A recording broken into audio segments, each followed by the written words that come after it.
So, a little bit over a week ago, the San Francisco Gay Men's Chorus, don't know what the difference between a chorus and a choir is, dropped an absolute banger called A Message from the Gay Community. This song has stirred up quite a bit of controversy, to say the least. And most of it comes from a line of lyrics that goes, "We'll convert your children." So that's an interesting optical maneuver there. But yeah, let's give the video a watch, and we'll see we'll see what the hype is all about, huh? We'll just watch the first like minute or so. We're not gonna watch the whole thing. I don't know if this video is gonna be copyrighted or whatever, but we'll find out. Message from the gay community. Let's find out. As we celebrate Pride and the progress. Also, I need to check if the audio levels are good. Past years, there's still work to be done. Let me see, go ahead. So to those of you out there who are still working against equal rights, we have a message for you. You think we're sinful? You fight against our rights. You say we all lead lives you can't respect. But you're just frightened. You think that we'll corrupt your kids if our agenda goes unchecked. This reminds me of something. I don't know, the audio, the type of music reminds me of something. I'm not sure what it is, but it's like, I'm not sure. Let's keep watching. Agenda goes unchecked. Funny, just this once, you're correct. We'll convert your children. Happens bit by bit, quietly and subtly, and you will barely notice it. You can keep him from disco, warn about San Francisco, make him wear pleated pants, we don't care. We'll convert your children, we'll make them tolerant and fair. At first I didn't get why you'd be So that's sort of that's the whole thing behind the video, right? This little, we'll make them tolerant and fair. So what it's doing is it's a satire piece, and the point of it is that it's supposed to build on the sort of talking point or the sort of general the conservative the fear of like, oh, they're going to turn our children gay, right? They're going to convert our children. They're going to gayify our children. I just invented that word. It's my favorite word now. And that's what this whole thing is, right? You're like, okay, yeah, you know what? Fuck it. We will convert your children.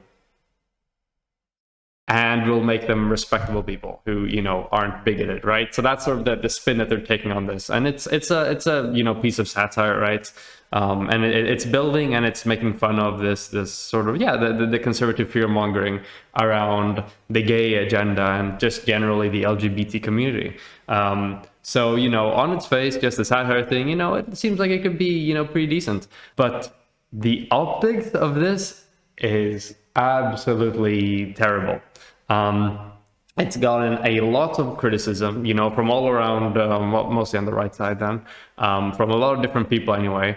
Most people don't understand that it's a satire piece, and at some point, while it's all well and good to be like, haha, they don't understand the satire, there has to be some level of responsibility, right, from the people producing it and who the internet audience is going to be and how they're going to receive it. So if enough people aren't finding it to be like satire or are emphasizing a narrative in which it's not, then you can have a question about whether or not this is actually like politically effective satire, right? So that's like the first thing here, which is that the optics of this isn't great at all. It looks like it's this is a thing that conservatives have been complaining or warning about all this time, and now they're just straight up saying it. Yeah, because it's satire, but that's not really coming across. So for examples of this, we can just go through some of the interesting, to say the least, comments on this on this video. So the like to dislike ratio has been disabled here. It would be a lot heavier on the dislike side. But yeah, here you have the things. 2008, we just want to marry. 2021, we're coming for your kids. So you're telling me that we want equal marriage, and just like that, victim status revoked. I don't think singing about grooming children is a good move to stopping the hate.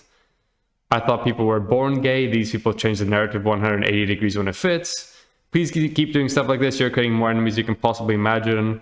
All I'm saying is anyone coming for my children better have level 4 plates. And then a bunch of, interesting stuff. Please face the wall now. And, from the highest building, mark my words, from the highest building, some not very implicit, not very well hidden threats of violence here. But yeah, so if I am to, like, in a good faith manner, respond to some of these comments or like answer them or address them, I thought people were born gay. These people changed the narrative 180 degrees if it fits. True. This would be true, assuming what they were actually doing in this video is threatening to turn your kids gay, which is not at all what they're trying to do. The message that they're trying to get across here is basically, hey, the only, threat the LGBT community, the only threat your children or a new generation may be facing from the LGBT community is that it might make them not a bigot, it might make them more accepting of gendered and sexual minorities and stop a lot of the hate coming their way and a lot of the unequal treatment and discrimination and yada, yada, yada. Is it as bad as, conservatives will say, where it's like, oh, they've actually come out here and said that they're going to convert children? No, not at all. Is it a brilliant piece of satire that is super politically effective and also funny? No, not really at all. It has accomplished largely the opposite effect, right? It's gotten a lot of really negative feedback to it and a lot of people very riled up, and it's a very effective, one of the key ways in which I found out about it was actually from like a right-wing meme, right? In which they had only cut out the certain parts of the video, and it wasn't the direct video, the first upload, but it was a subsequent upload where it said, San Francisco gay men's choir or chorus will convert your children. And that was the sort of thumbnail that they shipped it with.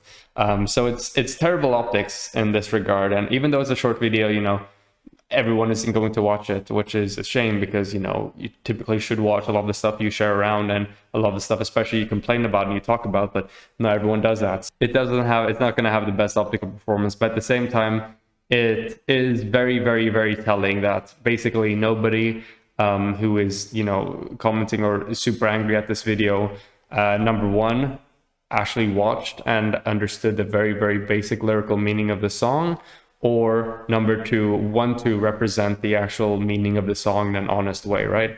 And yeah, at the end of the day, we should produce we should produce information, we should produce music, we should produce satire, we should produce types of media that make it as hard as possible for conservatives to do what they've done to this video, which is effectively take it and run with it and use it for their own propagandistic purposes. It's always it's the conservatives that have been for ages saying we need to protect comedy, the left is ruining comedy, oh, this is just satire, there's nothing to it, there's nothing to read into this at all, it's comedy, bro, why are you trying to censor comedy? And then this very clearly satirical and attempted at being a humorous skit, you have conservatives immediately losing their mind over and being like, they are literally admitting to rounding up our children, putting them in gay conversion camps, and ensuring that they can go through with their gay agenda, upon our children or whatever. And then just responding in the comment sections with like straight up threats to, these people's well-being, talking about facing the wall and the highest buildings, which, is an innuendo towards, throwing LGBT people off buildings. Why do you assume it's satire instead of grooming? Well, I can ask you a similar question. Why do you believe it's grooming instead of satire? There's very clear elements of satire to it, from the fact that you will convert your kids has been a talking point used by conservatives for literal decades right now. And the whole framing of it, what? Just this time, you're correct. That's obviously a very satirical spin on it. And how they wait with the punchline, for a while, say, oh, it's going to creep up slowly on you. You're not even going to notice it. We're going to teach them to be loving and show respect. It has like a punchline structure to it. It just has a very satirical, structure to it, from just like a media analysis point of view. I would be more excited to show, for you to point out what grooming strategies involve very loudly stating that, hey, we will groom your children, and having that as a successful strategy in any regard. Comedy is supposed to be funny. It is, well, it depends on what the audience is. So, for example, there's a lot of right-wing people who finds Steven Crowder being just racist for 15 minutes, doing a black accent and talking about planting Hennessy trees to be excruciatingly funny. And then there are progressive people that just fucking cringe at it and think it's embarrassing and racist. So, just because you don't find it funny doesn't mean it's not funny objectively. I thought we had this conversation back in 2016. That video sounded like a threat to me. One action deserves another. And why was it a threat to you? Can you explain that? I thought the SJWs were the ones with the thin skin. What happened to that? If you look at how they decriminalize pedophilia, okay, please don't say look at how they've decriminalized it.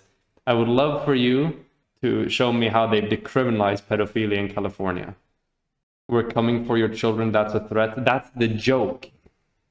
I don't understand how like satire has been completely lost on the people arguing about defending comedy for the past, 5 years and saying that the left is the death of all comedy and satire, now saying these type of things. So what you were saying about them not normalizing pedophilia, number one, no, I would like to show me evidence of them normalizing pedophilia. Number two, that is not the claim you originally made, though, that I asked you to provide evidence for. The claim you originally made was that they have decriminalized pedophilia, not normalizing. I haven't received any link. I don't see any link. Normalizing and decriminalizing are not the same thing. One of them has to do with the legal capacity. One of them has to do with the social and cultural capacity. Can you give me some search terms for me to Google? Like the name of the article or whatever you're referencing? Do you mean Bill SB 145? All right, let's learn about this. Senate Bill 145 ends California anti-LGBTQ discrimination treatment of specific sex acts regarding to the sex offenders registry law. Under long-standing law, if an adult has voluntary penile vaginal intercourse with a minor aged 14, 15, 16, or 17 and is up to 10 years older than the minor, the offense is not automatically registerable. A judge has discretion on whether or not to place the defendant on the sex offender registry. By contrast, if the sexual act is oral sex, anal sex, or digital penetration, the court must place the defendant on the sex offenders registry list regardless of the fact of the crime, and even in some cases where the persecutor does not want to place the defendant on the registry. The distinction in the law is irrational and discriminatory towards LGBTQ youth. Yeah, this is a bit weird. Why is penile and vaginal intercourse not immediately registered as immediately being on the sex offenders list, but these acts of, these sexual actions are not? Should probably be the both. So myth number one, SB 145 is the fringe bill only supported by the far left. SB 145 is supported by law enforcement, survivors advocates, and civil rights group. The bill is co-sponsored by the Los Angeles District Attorney in Equity, California. It was supported by the California Coalition Against Sexual Assault, California Police Chiefs Association, California District Attorneys Association, the Anti-Defamation League, Human Rights Campaign, the ACLU, and Children Now. It will weaken the sex offender registry. The SB 145 will strengthen the registry. Right now, law enforcement is wasting resources monitoring 18-year-olds who had sex with their 17-year-old high school boyfriend or girlfriend. That's wrong. The registry was not created to be a punishment for any offense, but rather invented as a tool for law enforcement to solve future sex crimes by attacking past offenders that are at the risk of reoffending. Since these low-level offenses carry mandatory versus discretionary registration, the registry itself has become so bloated it has to become unworkable and a useless tool of law enforcement to track predators and solve future crimes. Okay. So the law of having a 10-year period or a 10-year window there is, I think it's a bit of a large window. I think that in most countries, like for example Sweden, I think that window is around 3 years. That would be more reasonable. But the statement that, okay, if there's penile and vaginal intercourse between someone who may be within these ages and someone who is older, then it's not automatically characterized or automatically registered as being a sex offender. However, if the sexual event is any one of these types of sexual engagements, then it is immediately on the sex offenders registry. And the issue with this is that, hey, if there is a 17-year-old and an 18-year-old engaging in these actions, is it really reasonable to put them on the sex offender registry? Yes, if it's non-consensual, absolutely. But if it's to, consenting people, then there shouldn't really be an issue. And the issue is that for some reason, these are all immediately, you're immediately put on a list for these, while for this one you are not, which is, rather heteronormative, I suppose, to say the least.